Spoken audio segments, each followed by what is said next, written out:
자, 함수의 증가하면서 그러나 가장 많이 쓰는 거는 지금 보는 것처럼 일계도함수의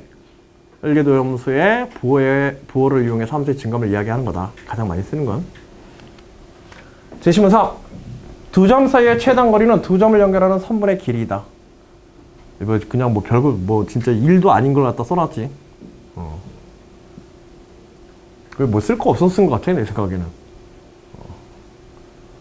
근데 예전에는 이제 이 기하학에서 이 거리의 개념, 지난번에 지난번에 여러분들 프랙탈 기하학이라는 걸 이야기하면서 뭐 차원의 뭐 다양성에 관한 이야기 했잖아. 뭐 소수 차원 어쩌고 저쩌고 막 그런 얘기 했었지?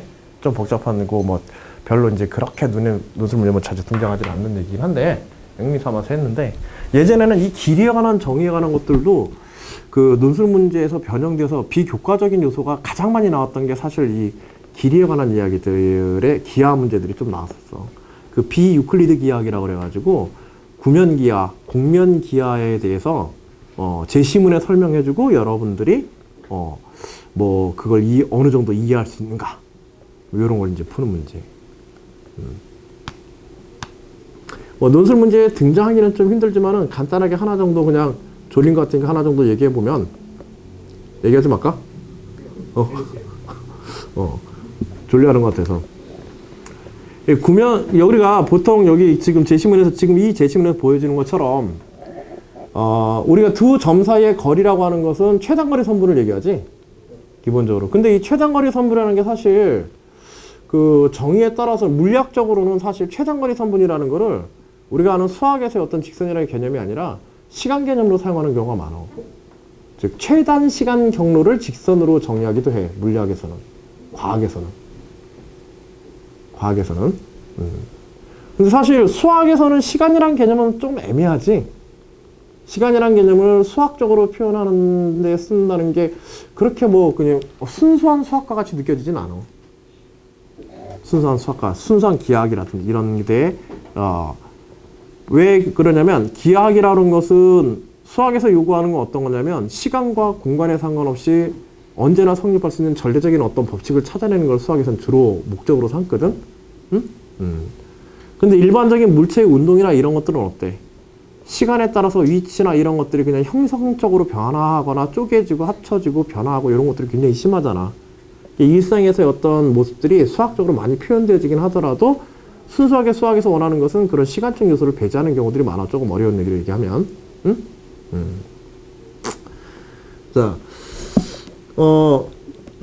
예를 들어서 근데 우리 일상생활에서 필요한 거는 사실 수학적인 직선 최단거리 선분보다 최단 시간 경로가 더 중요한 경우들이 많거든.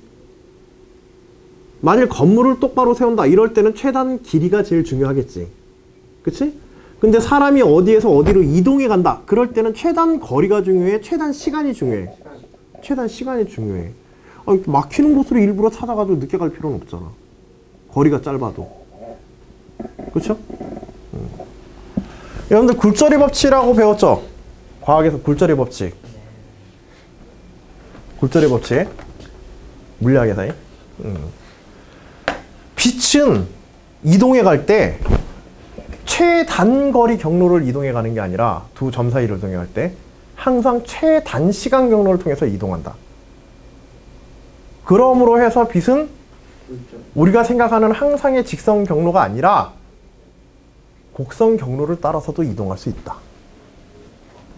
그게 일반화된 게 아인슈타인의 일반 한대성 이론이야. 중력이 있는 곳에서는 빛이 똑바로 가는 것보다는, 그치, 중력에 따라서 이렇게 자연스럽게 휘어가는 게 시간이 덜 걸려. 억지로 이으고 가는 것보다. 억지로 직진으로 뚫고 가는 것보다.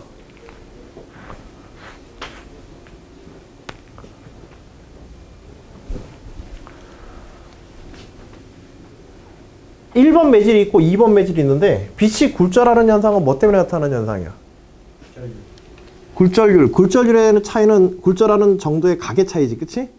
빛이 입사하거나 어떤 경계면에, 매질의 경계면에 입사하거나 혹은 통과해서 갈 때, 그 매질 속에서의 경로의 변화 각도를 갖다가, 그치? 경계면에 대해서 들어오거나 나가는 그 각도를 갖다가 이제 굴절율이라고 하는데 뭐에 비교해서? 진공에 비교해서. 그러면 그 각도의 변화는 경로의 꺾어짐이나 이런 현상은 결국 뭐 때문에 나타나는 거예요? 굴절율은 그것을 설명하기 위한 어떤 과학적인 개념이고 원인 자체는 뭐라고 배웠어요? 매질에서의 빛의 이동하는 속도가 달라지기 때문에 그런 거야. 속도가 달라지기 때문에. 빛은 기본적으로 어떻게 가려고 그런다? 최단 시간 경로로 가려고 그래. 최단 시간 경로.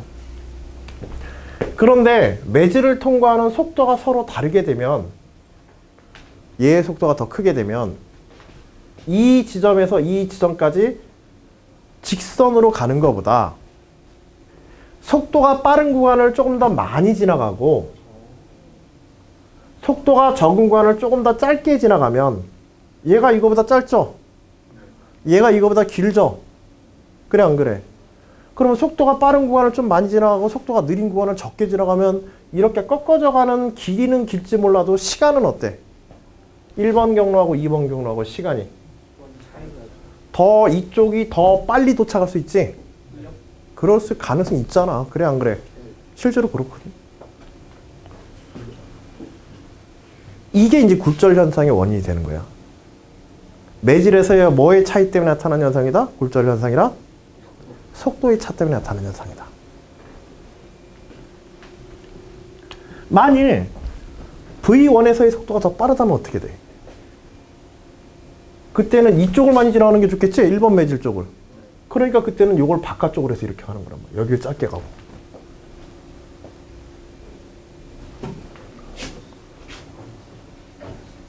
자, 그런데 봐봐. 근데 또 생각을 다시 또 한번 생각해봐. 어떤 생각을 하냐면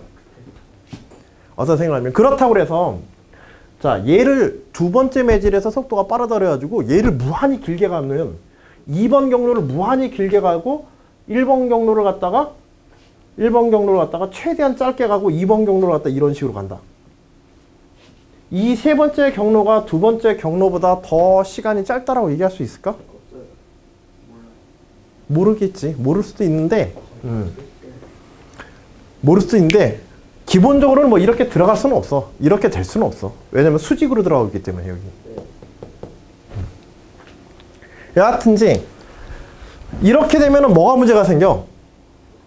이렇게 해서 일로 가게 되면 여기서 일로 오면은 시간이 짧아질 수 있는 가능성은 분명히 있지. 1번에 대해서 2번은. 그치? 근데 3번으로 가게 되면 대신에 1번에서 2번을 할 때 시간은 이득을 보지만 뭐는 손해를 봐? 거리는 손해를 보는 거야. 그쵸?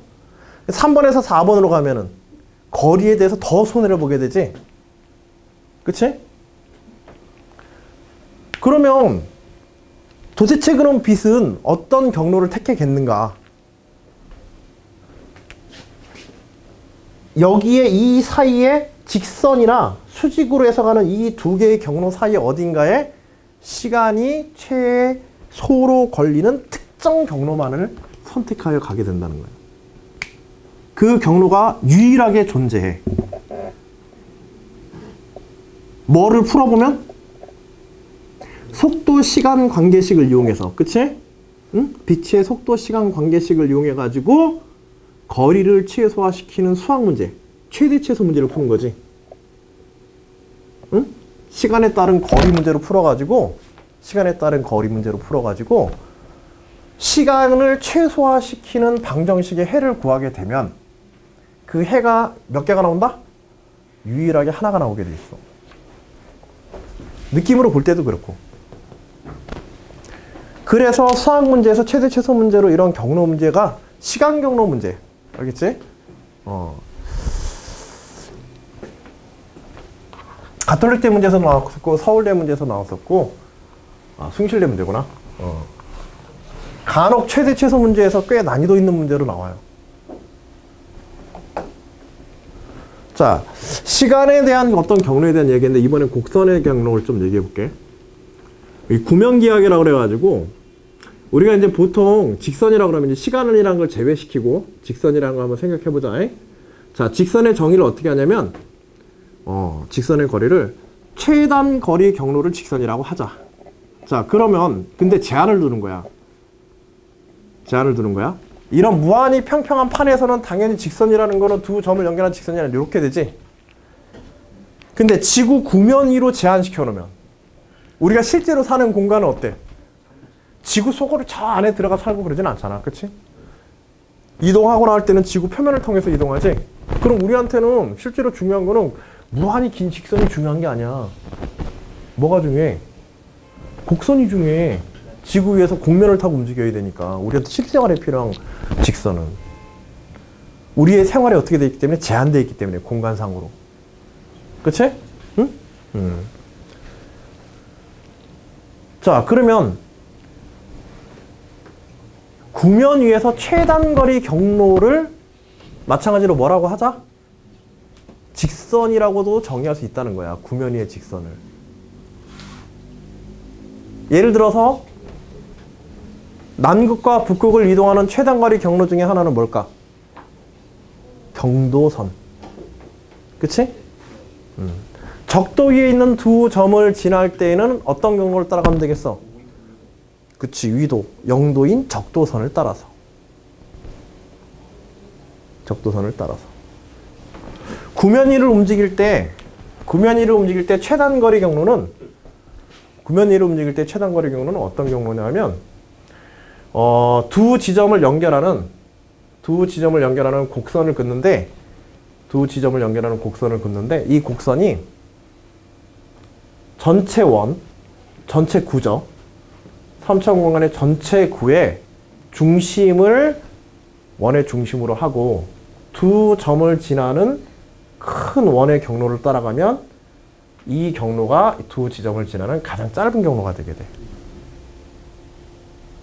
그러니까 임의의 곡선이 아니야. 두 점을 지날 때 구면 위에 두 점을 지날 때 최단거리 경로는 구의 중심을 중심으로 하고 구의 반지름을 원의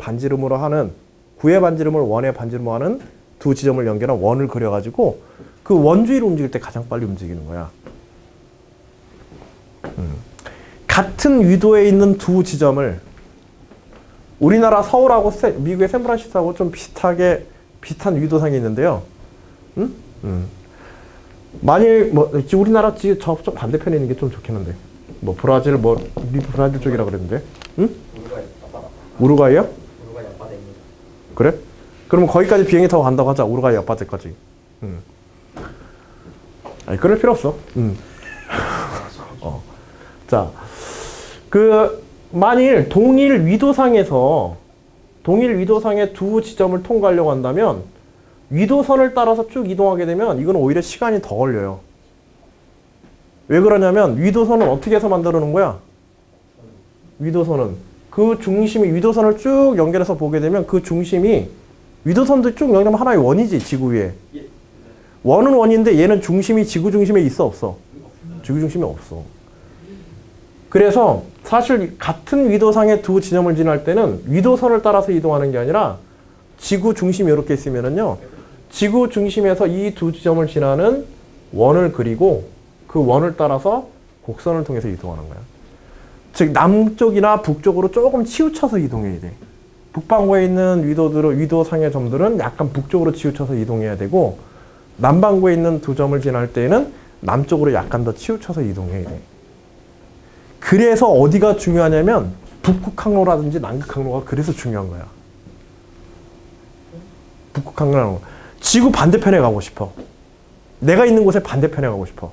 그럼 무조건 뭐만 통과해서 가면 되냐면 북극이나 남극 통해서 그냥 가면 돼. 북극이나 남극 통해서 그냥 계속 직진한다고 생각하면 돼. 왜냐면 북극이나 남극을 통과하는 이 대경로는 다 뭐야? 항상 그 중심이 어디에 있기 때문에? 북극을 남극을 통과하는 경도선이지? 그치? 얘네들은 항상 지구 중심을 갖다가 중심으로 이렇게 돌고 있기 때문에. 여러분들이 나중에 건축학과라든지 토목학과 토목공학 이런 쪽에 가시는 분들 있을지 모르겠는데, 토목공학에서는 지구 위에서 만약 우리가 서울에서 부산까지 도로를 뚫는다. 그러면 직선 도로를 뚫을 수 있어, 없어? 지구가 아무리 매끄러운 면이라 하더라도 우리가 완전한 직선을 뚫을 수는 없어. 땅을 뚫고 들어가야 된단 말이야. 휘어진 공유를 감안해야 되기 때문에. 조금씩만 파면 되잖아요. 그러세요. 이 치킨 조금씩 먹을래? 없어질 때까지? 자,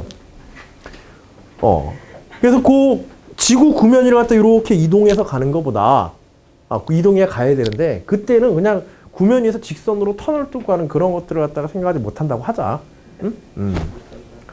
그러면 거리가 멀어지면은요 지구가 어떻게 휘어져 있느냐 이게 굉장히 중요한 문제가 되게 돼. 터널로 뚫고 가는 것보다는 뭐 거리상으로 더 늘어나게 되니까. 그래서 여하튼지 그러면 지구 위에서의 직선, 구면 위에서의 직선을 갖다가 최단 거리가 되는 선분으로 이렇게 얘기를 해서 곡선을 따라서 이렇게 이동한다고 하자.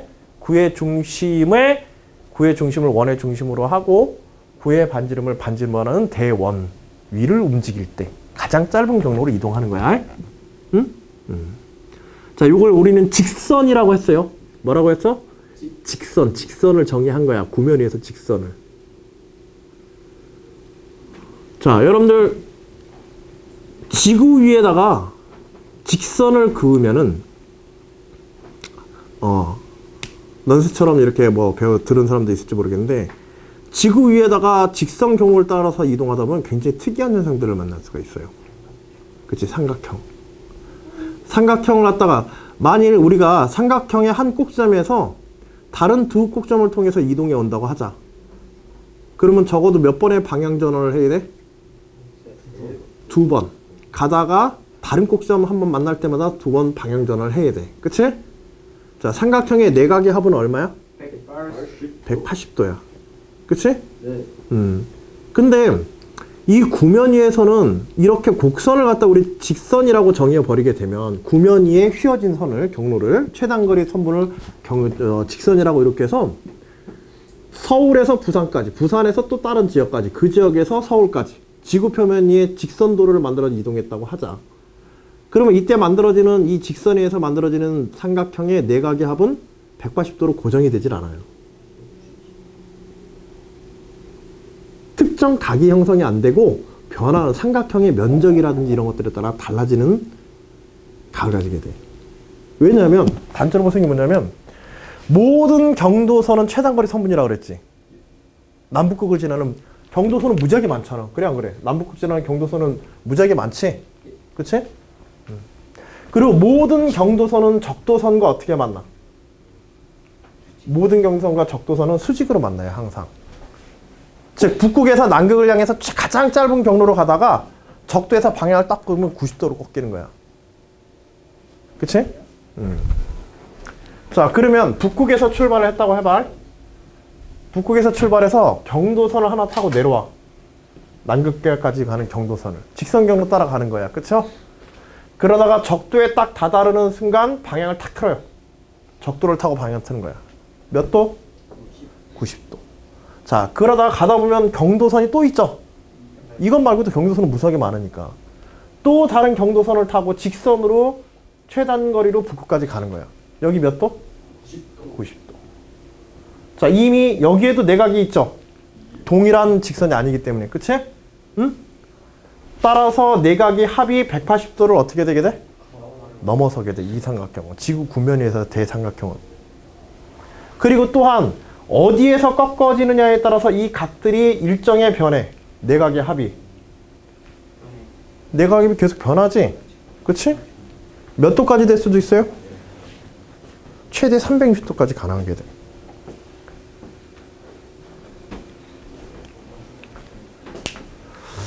이 직선이라고 하는 개념이 사실은 예전에는 이런 문제들이 숙명여대도 뭐 이런 문제들이 나오기도 하고 이 직선이나 최단거리 경로에 관한 것들 왜 가장 대표적인 거 여러분들 왜 교과상에서도 사실은 현재도 지금 이런 거 배우잖아. 뭐 예를 들어서 직육면체 상자 위에 두 점을 그어놓고 이 두 점의 표면을 이동해서 가는 최단거리 경로 어떻게 했냐. 뭐 간단하게 전개도 쫙 펼쳐가지고 거기다 직선 딱 그으면 된다. 뭐 이런 식으로 배우기도 하잖아. 그치? 비슷한 문제인데 예전에 이제 구면 위에 이런 문제로도 이제 나오기도 했어. 우리가 무한히 평평한 평면에서는 최소 다각형을 만들 때 최소 내각의 개수는 몇 개여야 돼? 3개. 우리가 n각형이라고 할 때 n의 값은 최소 몇 이상이어야 돼? 3 이상의 자연수여야 되지? 네. 자, 이각형이라는 게 존재해야 안 해? 네. 응? 어디에? 야, n 이퀄 3 이상이라고 그래놓고 갑자기 사람 당하게 만들어. 자, 근데 구면위에서 한번 생각해봐. 북극에서 출발해서 하나의 경도선을 타고 쫙 내려가. 어디까지 내려가? 남극까지 내려가 버린 거야, 남극까지. 남까지 가는 동안에 직선이지. 그리고 올 때와는 다른 경도선을 타고 북극으로 다시 올라가. 직선이 몇 개야? 서로 다른 경로인데 몇 번의 방향전환을 했어요? 한 번 방향전환 가지고 다시 제자리로 돌아온 거예요. 서로 다른 직선 경로를 통해서 자기 자신으로 돌아오는 도형이 무슨 도형이야? 서로 다른 경로를 통해서 자기 자신으로 돌아오는 도형. 다각형. 북극에서 출발해서 남극으로 가서 다시 북극으로 돌아. 두 경로는 서로 같은 경로야? 다른 경로야? 다른 경로야. 근데 방향전환을 몇 번 했어, 지금? 한 번밖에 안 했단 말이야, 남극에서. 그럼 얘는 몇 각형이야? 이각형이 되는 거야. 자, 이각형의 내각의 합은 삼각형의 내각의 합보다 클까 작을까? 몰라. 그치? 그치. 얼마큼 벌어져서 왔다 가는지 뭐 그거에 따라 달라지니까. 삼각형의 내각의 합이 사각형의 내각의 합보다 클 수도 있어. 때에 따라서는. 지구 구면위에 그릴 때는. 이각형도 존재해. 그리고 여기서는 평행선이 존재하지 않아요. 지구 구면위에서는. 직선 경로 중에서 무한히 평행할 수 있는 평행선들은 존재한다, 존재하지 않는다? 존재할 수가 없어요. 구면위에서는. 최단거리의 선분을 직선이라고 정의했을 때는. 알겠지? 그 왜 그러냐면 그것도 간단해. 평행선은 무한히 직선 경로를 따라서 이동했을 때 서로 만나지 않아야 되지. 그치? 근데 아까 전에 제가 이 구면에서 직선 경로는 어떻게 된다고 그랬어? 무조건 구의 중심을 중심으로 하고 구 전체의 반지름을 반지로 하면 원주가 이게 직선이라고 그랬지? 구면위에서는. 정의는 이해되지? 응? 근데 이 직선 하나 딱 거버리잖아요. 이 직선 하나 딱 거버리면 무조건 구가 몇 조각이 나? 이 직선에 의해서. 그치? 반띵 딱 나. 위아래 반띵. 자, 이 직선 위에 있지 않은 어느 한 점을 지나면서, 응? 이 직선 밖에 한 점을 지나면서 이 직선에 만나지 않는 직선을 그을 수 있을까 없을까? 없어. 왜냐하면 얘를 지나는 직선도, 얘를 지나는 어떠한 직선도 그 중심이 어디에 있어야 돼? 지구 중심에 있는 원위로 움직여야 돼. 근데 얘가 이 곡선 위에 있지 않으면은, 이 바깥에 어딘가 있으면, 그리고 중심이 여기 있으면은 반드시 그 원의 연장선은 이런 식으로 지구를 돌아야 된단 말이야. 출발점이 어디에 있으면? 출발점이 위쪽에 있으면은, 원래 직선 위쪽에 있으면은 반드시 직선 경로에 의해 가지고 반대편을 넘어갔다 오게 돼요. 그러면 적어도 몇 개 이상의 교점이 반드시 있어야 돼요?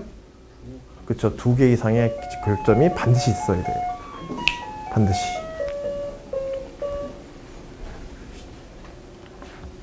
이게 그래서 이제 직선이라는 게 뭐 사실 여러분들 논술 문제로 지금은 좀 출제되기 힘들지만 예전에 한 2008년도?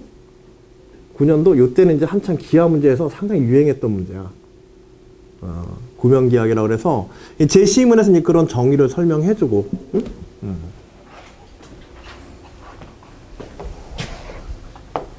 야, 씨, 내 시계가 뭐가 이상하다 그랬더니 여태까지 뭐 시간 이상하길래 봤더니 스톱워치로 돼 있어요. 이런 씨. 아, 뭐, 야, 지금 몇 시냐?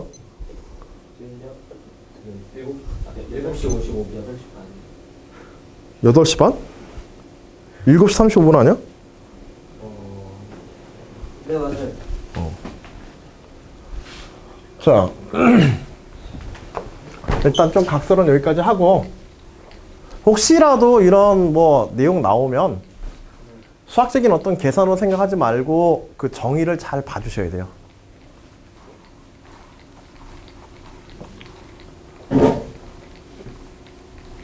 여하튼 이제 성균관대 제심은 3번 보다가 뭐 딴 얘기 잠깐 넘어갔는데 제심은 4 다시 교재로 하세요. 아래 그림과 같이 지점 A와 지점 B는 30km의 고든 도로로 연결되어 있다.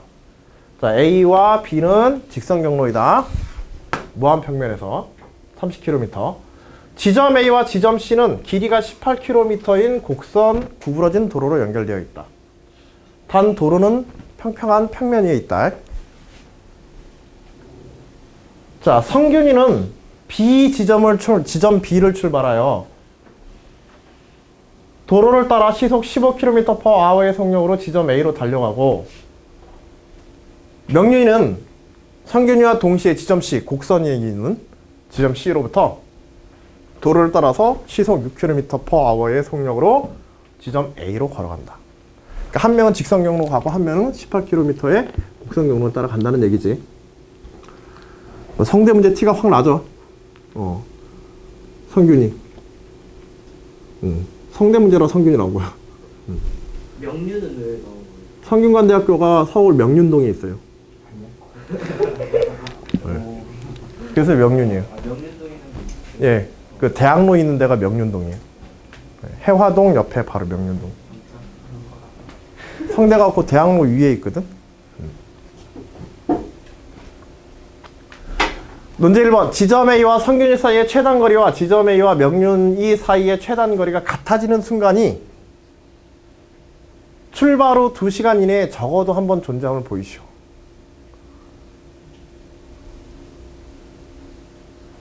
자, 성균이는 시속 얼마로 간다 그랬어요?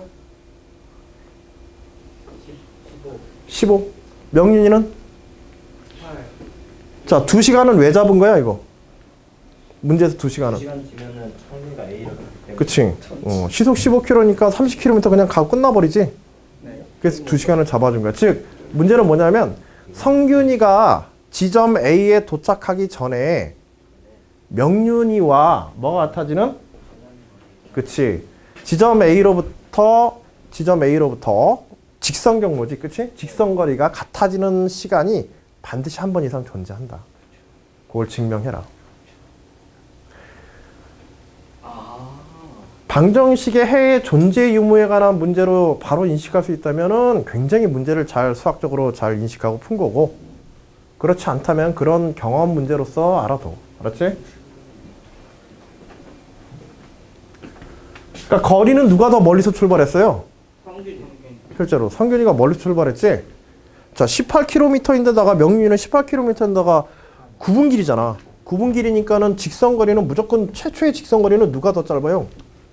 명륜이가 더 짧죠. 그치? 네. 그런데 성균이가 속도가 2배가 빠르다 보니까, 그치?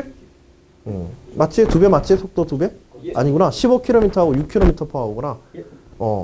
2배 이상 이렇게 속도가 차이가 나다 보니까 어떻게 된다는 얘기야? 성균이가 명륜이의 직선 거리를 따라잡는 얘기지. 2시간 이내에. 그런 시간이 반드시 한 번 이상 있다.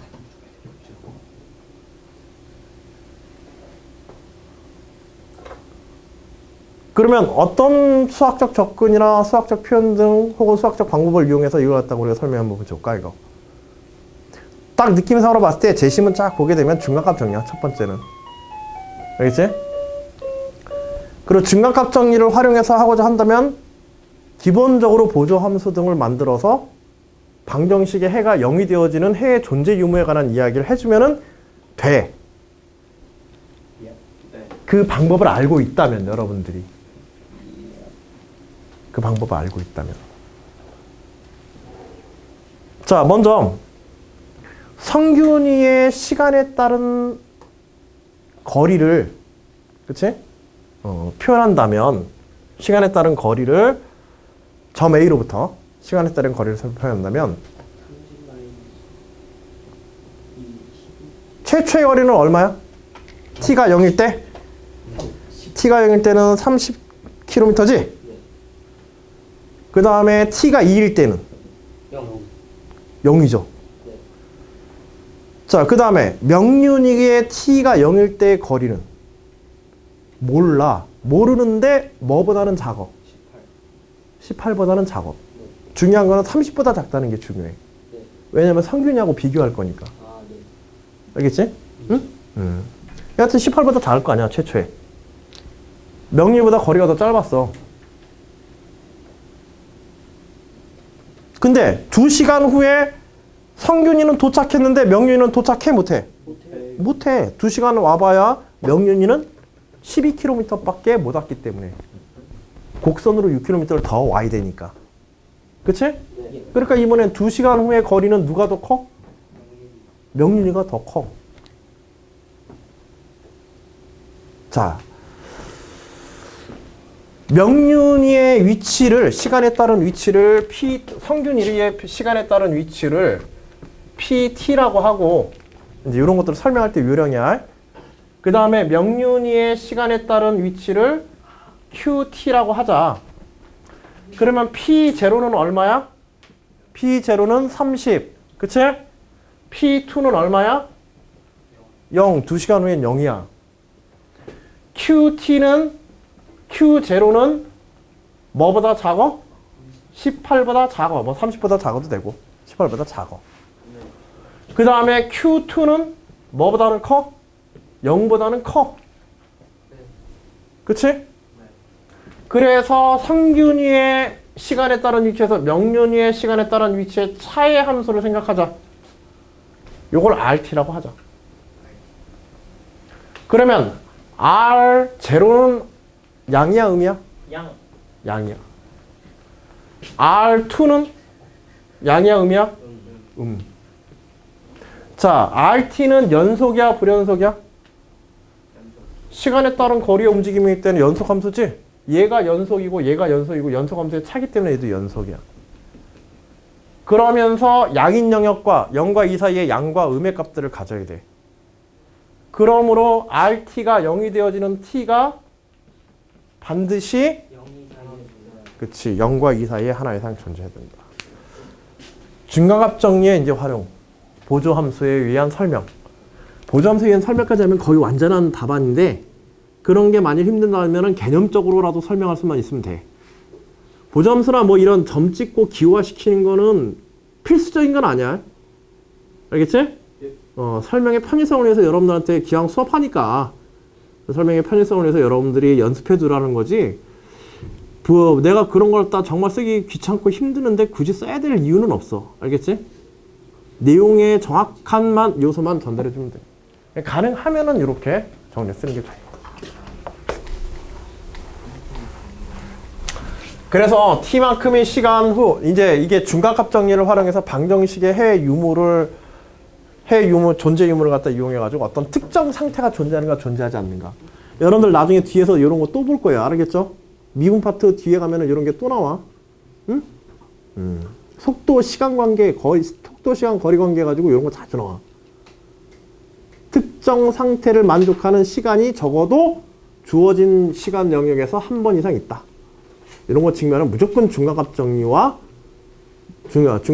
함수의 증감에 관한 문제야. 자, T만큼의 시간이 지나고 점 A와 성균이 사이의 최단거리를 PT라 하고 지점 A와 명리 사이의 최단거리를 QT로 정의하자. 답안 쓰려고 지금 기호 정의한 거예요, 그냥. 네. 꼭 필요한 건 아니지만 가능하면 써서 연습하는 게 좋아. 연속함수로서 PT와 QT가 연속함수이다. 자, 그리고 그에 대해서 보조함수로서 GT를 잡는데 PT-GT를 보조함수를 정해. 이거 정의 써야 되지. 만약 기호를 쓰고 싶다면. 이런 식의 설명을 한다면. 그리고 이때 QT도 뭐가 되어지게 돼? GT도 보조함수지. 보조함수이면서 연속함수지. 네. 자, 그리고 두 번째. GT = 제로의 해외 존재 여부를 중값 정리를 이제 설명하는 방법. 뭐부터 확인해라? 중간값 정리 활용할 때는 뭐 어디를 임의로 사실은 꼭 0과 2를 꼭 해야 되는 건 아니야. 시간 t = 0과 t = 1 꼭 해야 되는 건 아니지만 사실 우리가 정보를 알 수 있는 게 뭐밖에 없기 때문에 그래. 0과 2에서밖에 지금 문제에서 정보를 모르기 때문에 그래. 성균이에 대해서는 다 알아. 왜냐면 직선도로고 속도를 알고 있으니까는 몇 초에 어디 있을지 성균이는 다 알아. 근데 명륜이를 우리가 정확하게 모른단 말이야. 알겠지? 그래서 경계의 값만 가지고 기본적으로 따져보는 거야. 근데 만일 그러니까 첫 번째는 여러분들이 이런 문제 접근할 때는 경계값을 대입해서 생각해봐. 첫 번째는 경계값을 대입해서 일단은 양음 생각해보라는 거야. 보조함수 만들면. 그런데 보조함수 만들었는데 둘이 부호가 똑같다. 이러면 해가 존재하지 않는다가 아니야. 서로 부호가 다 연속함수이고 경계선에서의 부호가 서로 다르면은 해가 존재하죠. 방정식 해가 존재하지 반드시. 자, 근데 부호가 똑같아. 경계값의 부호가 똑같아. 그러면 해가 존재해 안 해? 안 하는 게 아니라 알 수 없는 거야. 왜냐면 내려갔다 올라올 수가 있으니까. 이해했지? 그건 좀 주의해야 돼. 알겠죠? 그러니까 부호가 만약 같게 나왔다 뭐 이럴 때는요, 방정식에 해가 존재하지 않는다 이래보면 곤란해. 그때는 반드시 뭐까지 넘어가야 되면 함수의 증강까지 넘어가야 돼. 그치? 이계도 함수라든지 아니면 최대 최소라든지 그 구간 안에서의 그런 게 있는지, 아니면 또 대충 찍어도 돼. 문제 조건은 대충 찍어가지고 의미 될 만한 값 하나 정도 이렇게 대입해 보는 거야. 또 한 번 더. 그래서 의미인 경우만 있으면 되니까. 부호가 다른 경우가 있다는 것만 보여주면은 해는 무조건 존재하니까. 그러면 오히려 해가 몇 개 이상 존재한다는 얘기까지 할 수 있어. 이렇게 되면 둘이 부호가 같은데 중간에 한 놈이 다른 부호를 가지고 있어. 그럼 이때는 해가 적어도 몇 개 이상이 있어야 돼? 2개 이상 있어야 돼. 그치? 그런 것도 얘기할 수도 있기도 해. 근데 첫 번째는 문제의 조건에서 경계 조건 찾아서 대입해봐라. 조건값 정리 이용해서 해. 존재 의무 밝힐 때는. 그리고 그 부호가 같을 때 주의해야 돼.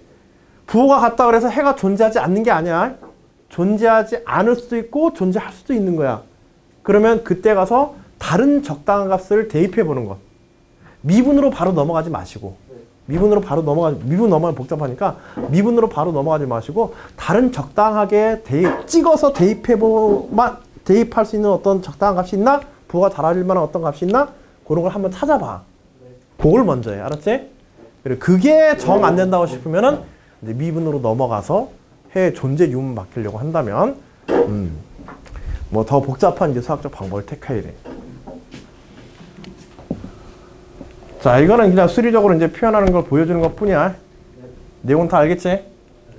자, 논제 2에서는 이번에는 지점 C도 지점 A와 연결해서 직선으로 만들어버렸어.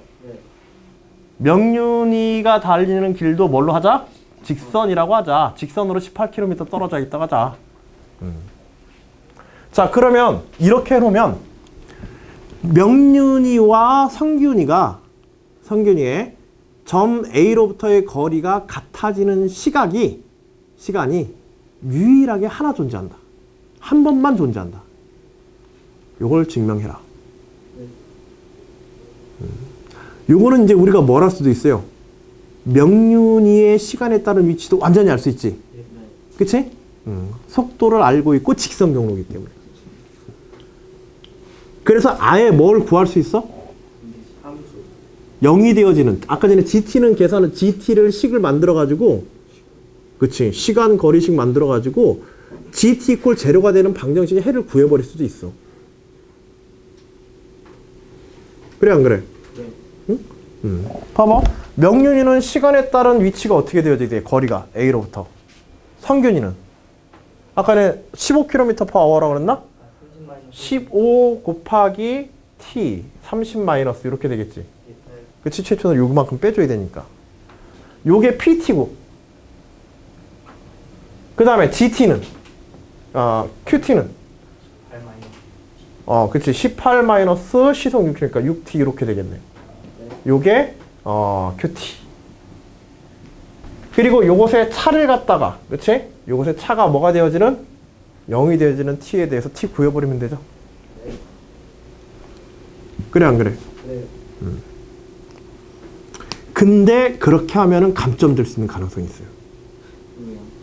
저 T를 구하면 저 1차 방정식이 되는 방정식에 해가 존재하면 해 하나만 나오지. 시간이 딱 하고 하나가 나와. 근데 그거 가지고 안 돼. 점수가 깎일 가능성이 있어. 왜 그럴까? T에 대해서 정답.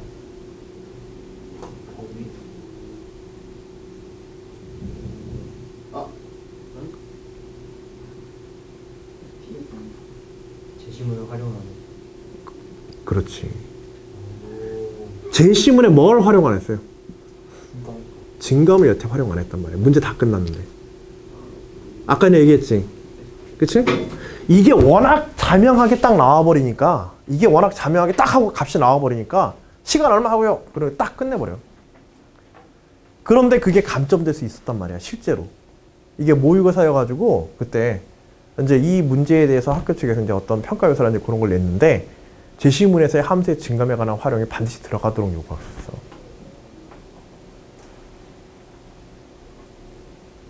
저는 이제 그런 경우가 간혹 있다 그랬잖아. 장면하게 다른 방법으로 수학적으로 다른 방법으로 풀리는데 감점되는 경우가 있다. 왜? 출제자의 의도라고 그래서 제시문이나 문항 간 연계성을 제대로 활용하지 않았었을 때 감점되는 경우가 있다 그랬지? 네. 이게 그런 경우예요. 이 문제는요. 이걸 설명하는 이 t의 값을 구하라는 게 문제가 아니야. 이 t의 값을 구하라는 게 문제가 아니란 말이야. t가 유일하게 이걸 0으로 만족하는 t가 유일하게 하나 존재해야 함을 보여라는 게 질문의 핵심인 거야.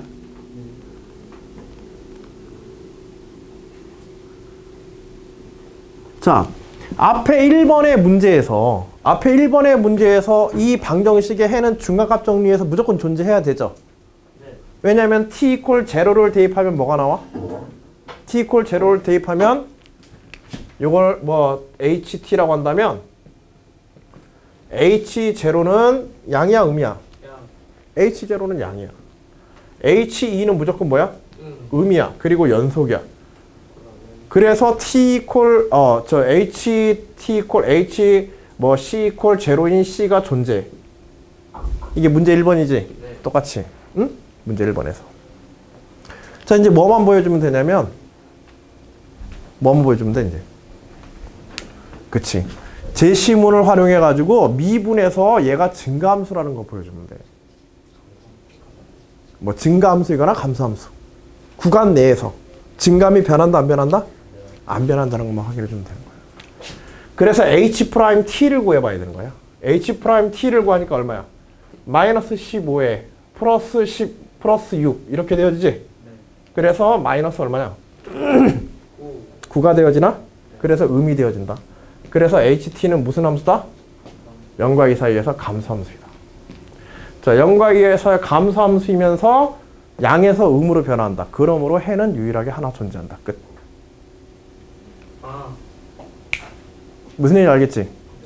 요거 세트, 이렇게 증명하는 세트 지난번에 이거 얘기했던 거야, 이거. 응? 했던 건데. 근데 이제 한 번 하더라도 이런 것들이 잘 감이 안 올 때가 있어. 근데 자주 등장할 거야. 여기서 뿐만 아니라 뒤에 가서 미분 문제 풀다 보면 미분 속도 문제 뭐 이런 것도 풀다 보면 저런 거 또 나와. 알겠지? 네. 방정식의 해의 유일성과 해의 존재 유무와 해의 유일성. 이 논술 문제에서는 상당히 중요하다고 지난번에 강조했었지? 네.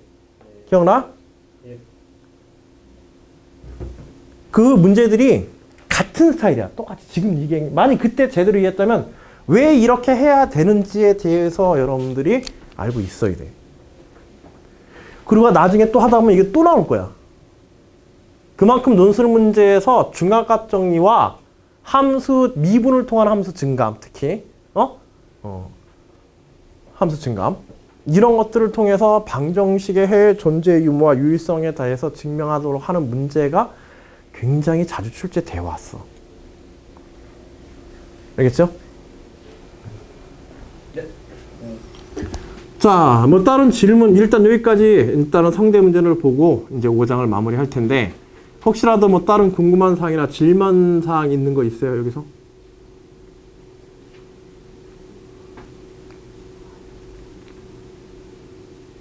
집에 가자고?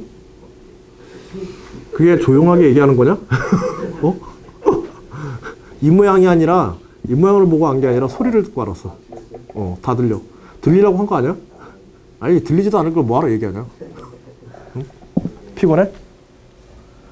한 게 뭐 있다고 밥 먹고.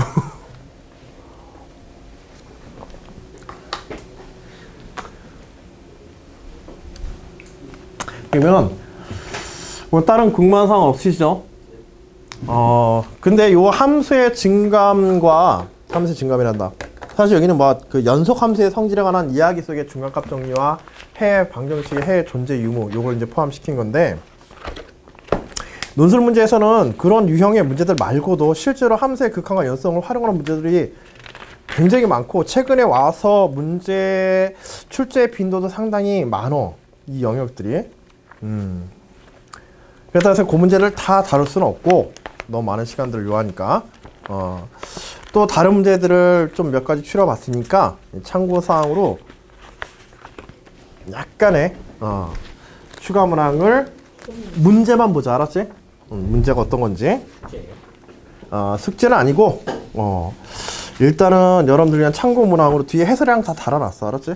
그러니까 참고 문항으로 보시고 만약에 한 주 동안에 조금이라도 여러분들 뭐 논술 혹은 수학 공부를 조금 더 깊이 있게 해보고 싶으신 분들이 이 영역에서 해보고 싶으신 분들이 있다면 거기 있는 문제들을 한 번쯤 풀면서 기록하고 체크하셔서 혹시라도 궁금한 사항들을 저한테 질문하도록 하십시오.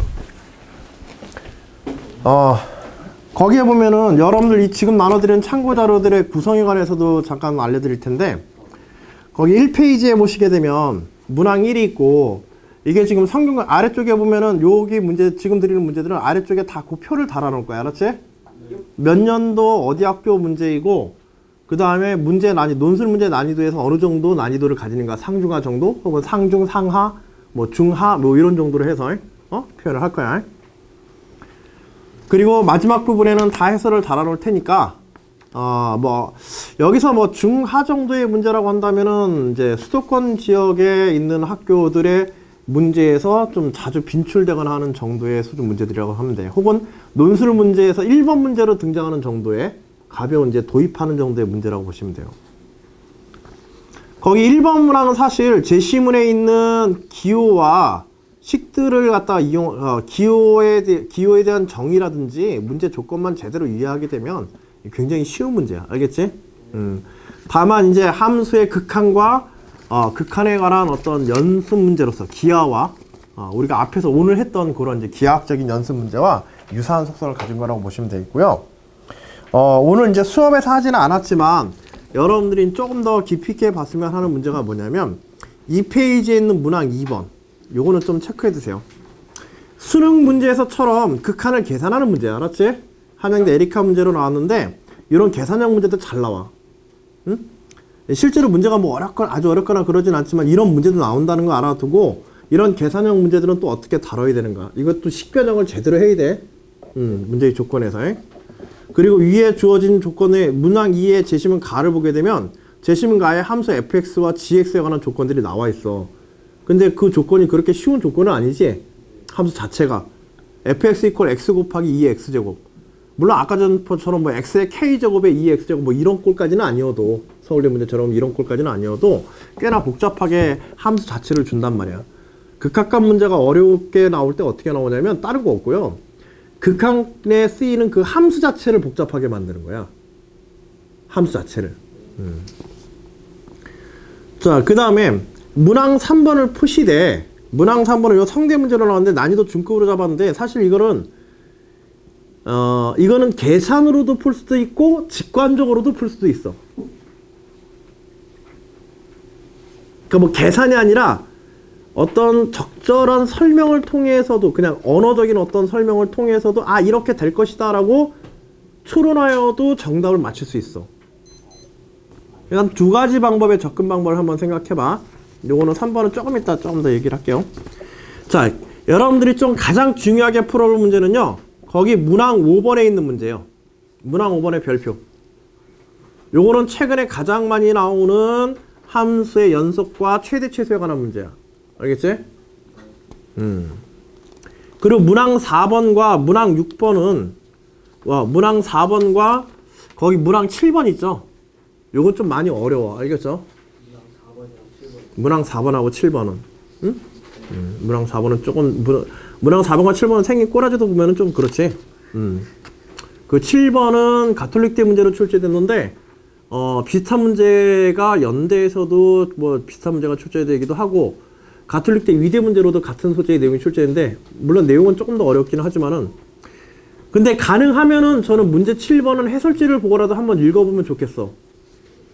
왜냐면 이거 인하대에서도 전에 인하대에서도 그 학생들의 합당을 가르는 점수 가르는 문제로 마지막 문제로 이런 집합적 형태 기하학적인 문제인데 도형에 관한 문제인데 집합의 표현을 빌어서 도형 조건 주고 막 이렇게 어떤 도형 찾아내고 면적 계산하고 이런 문제들이 뭐 한두 번 나왔거든.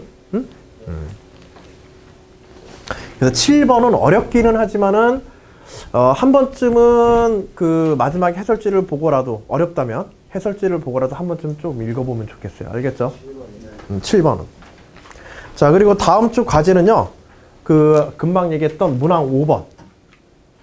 문항 5번. 거기에 있는 문항 5번을 갖다 과제를 해오시면 됩니다. 알겠죠? 네. 한양대 에리카 시험 보면 한양대 에리카 갈 수 있어요? 한양대 못 가요? 한양대하고 한양대 본교? 한양대 저기 서울? 서울하고는 그 완전히 그 저기 그 과로 뽑는 거니까 어차피 논술은 과로 뽑거든. 한 성균관대 정도를 제외하고는.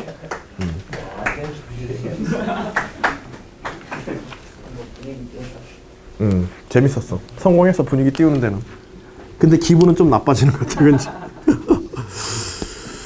거기, 문항 3번 한번 봐봐. 자, 문항 5번은 다음 주 과제예요. 자, 문항 3번 잠깐만 보면은요, 제가 요거를 굉장히 직관적으로 문제를 풀 수 있다고 그랬는데, 그거 뭐 그냥 간단하게 요거 볼 수 있으니까는. 수리적으로 여러분들이 풀어봐도 좋아. 그거는 뒤에 부분에 나오는 거고요. 직관적으로 요 문제의 결과가 어떻게 될지 한번 보는 것. 어떻게 알아? 틀렸어. 자, 원점5를 중심으로 각각 반지름 1, 반지름 A인 1, 5, 1, 5, 2가 그림같이 주어져 있다. 문항 3번. 5, 1, 5, A. 루트 2 분의 아, 시끄러. 그건 맞았다. 아니다. 틀렸어, 그것도. 여기 A가 루트 2라는 조건이 있으니까 대충 다른 루트 있어요. 아, 시끄러. 이제 그걸 직관적으로 찍더라도 그냥 숫자 보고 찍는 게 아니라 이제 문제의 조건을 살펴보면서 이게 문제의 조건에 딱 보면은 이게 고정되어 있는 게 아니라 뭔가 변하지 지금.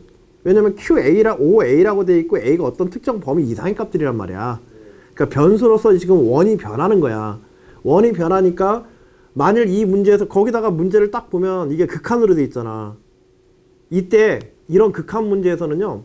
이런 변화하는 요소를 어떤 식으로 변화의 방향 혹은 규칙이 있는가 이런 것들을 한번 잘 생각해 보면 문제의 결과를 알고 문제에 접근할 수가 있어. 그래서 문제를 일단 다 봐야 돼. 알았지? 응? 숫자만 탁탁 이렇게 보지 말고. 물론 그런 숫자가 직접 관련 있는 경우도 꽤 많거든? 응? 단 A는 루트 2보다 크다라고 이렇게 조건이 주어졌고요. 자, 나에서 1, 5, A가 X축, Y축의 양의 부분과 만나는 점을 각각 A, B라 한다. 그림에 있죠? 중간에 중심에 반지름이 1인 1, 5, 1이 있고 바깥쪽에 반지름이 루트 2보다 크니까 바깥쪽에 있겠지? 5A가. 그치? 그래서 5A가 바깥에 둘러싸고 있어. 중심은 똑같이 원점에 있고. 자, 그리고 1, 5A가 X축, Y축의 양의 부분과 만나는 점을 각각 A, B라고 한다. 얘는 A, B를 연결하면 직선의 기울기가 어떻게 되겠어요? 그렇지, 마이너스 1. 이런 것들을 이제 기하학적 정보로 알아두는 거야. 고정되어 있으니까 이거는. A의 값에 상관없이, 반지름 값에 상관없이. 점 B를 지나면서 1, 5, 1과 5, 1과 제1사분면에서 접하는 접선이 X축과 만나는 점을 C라 한다. 자, 점 B에서 1, 5, 1에 5, 1에 접선을 그어서 그 접선이 X축에 만나는 교점을 C라 한다. X절편이지, 쉽게 얘기해서. 접선의 X절편. 알겠지? 자, 삼각형 ABC에 그렇게 되면 이제 점 ABC가 정해진 거야. 이거 순서를 잘 봐야 돼. 삼각형 ABC가 정해지고 이 삼각형에 내접하는 원을 하나 만들어서 그림처럼 삼각형 ABC에 내접하는 원을 만들어서 그 내접원의 중심을 P라 한다. 자, 이때 이 내접원의 중심 P의 좌표를 XA, YA라 할 때 리미트 A가 무한으로 갈 때 XA분의 YA의 값을 구하고 그 이유를 논하시오.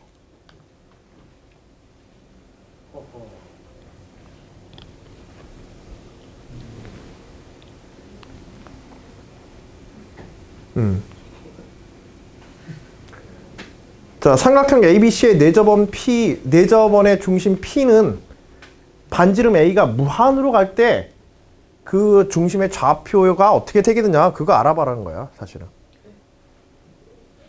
이제 수학적으로 계산할 수 있지 뭐 접선 뭐 어쩌고 저쩌고 해가지고 그치?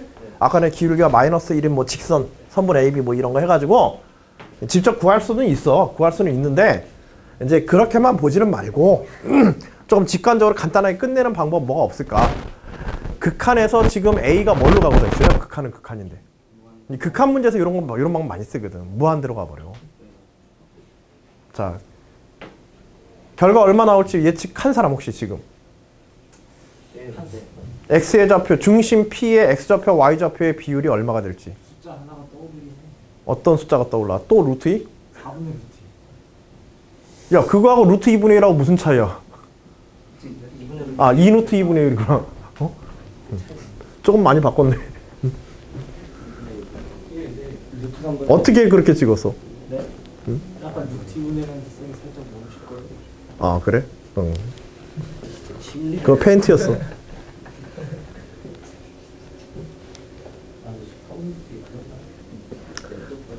자, 우리 극한할 때요. 극한할 때, 야, x분의 1에서 x가 무한대로 가면 리미트 x분의 1을 해서 x가 무한대로 갈 때 리미트 x분의 1이 얼마야? 0. 그 왜 0으로 가는 걸 그렇게 잘 알지? 그치. 분모가 무한으로 커져버리지? 근데 분모가 무한으로 커지는 것도 중요하지만 뭐가 고정이 돼 있어요? 분자가 고정되어 있기 때문에 그러잖아. 그걸 기하학적으로 옮겨놓은 문제야. 잘 생각해봐. 반지름 얼마? 0. 0은 좀 심한데? 아, 1. 0이란 얘기는 y가 0, 그 분자가 지금 0이어야 되지? 그런 것도 확인해봐. ya가 0이어야 되거든. p의 y좌표가 0이 돼야 된다는 건데 그거는 조금 힘들고. 그래 1. 1은 어떻게 해서? 1 아니다 이게 손목 건다. 넌 손목 잘라야 된다. 그러니까 이렇게 많이 커지면은 이게 거의 이게 그 그치. C가 거의 1생 이렇게 1 맞네? 1이에요? 1이랬죠? 쌤 1이에요? 무슨 얘기인지 알겠니? 계속 이러죠. 봐봐. 안의 원은 봐봐. 안의 원 반지름 1인 원은 고정되어 있지. 네. 얘는 변하지 않단 말이야. 네. 근데 바꿔더니 무한대로 가버려요. 네. 바꿔더니 무한대로 가면 A하고 B점은 무한대로 날아가 버리지. 점 A하고 점 B는 무한대로 가버리죠.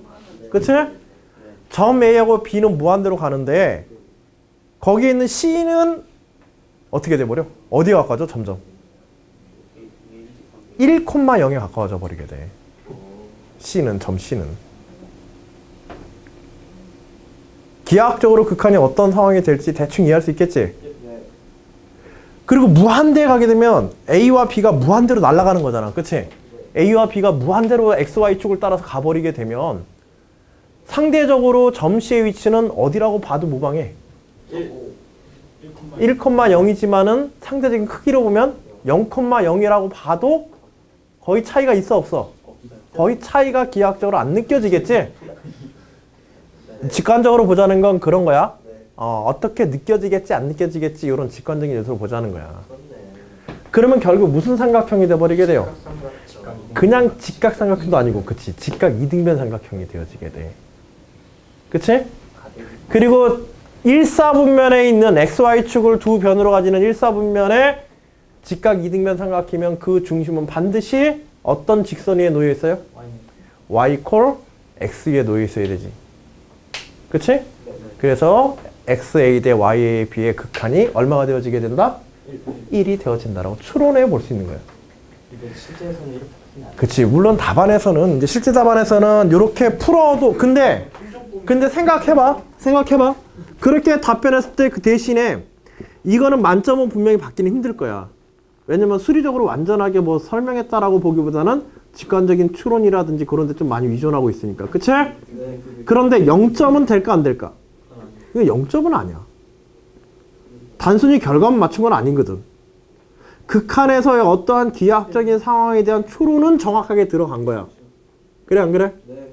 이것도 하나의 답안이야. 알겠지? 그러면 모르거나 애매할 때 그냥 그치.